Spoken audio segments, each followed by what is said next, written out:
Hi friends, இப்போ நம்ம சிறகடிக்க ஆசை பார்க்க போகிறோம். சிறகடிக்க ஆசையில் பசிக்குது, அம்மா பசிக்குது, ஐயோ பசிக்குதுன்னு சொல்லிட்டு குதியும் குதிக்குது நம்ம குண்டு விஜயா.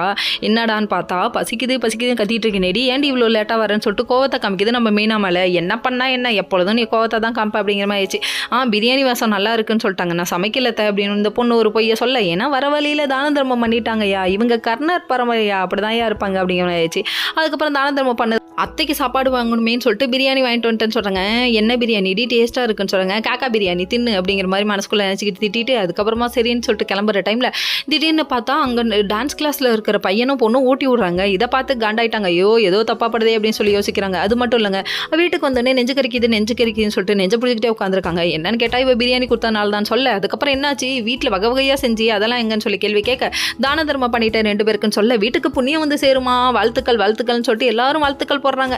ரோகிணி தான் சான்ஸ்னு உசுப்பேத்தி விடுறாங்க. அப்போ அத்தையோட ஹெல்த்தை பற்றி உனக்கு கவலை இல்லையா அப்படி இப்படின்றாங்க. உங்கள் அத்தையோட ஹெல்த்தை பற்றி என்னைக்குமா நீ யோசிச்சிருக்கேன்? என்னைக்கா ஒரு நாள் நல்லதா வகையாக நாக்கு குருசியாக சமைச்சு போட்டிருக்கேன் அப்படிங்கிற மாதிரி ஆயிடுச்சு.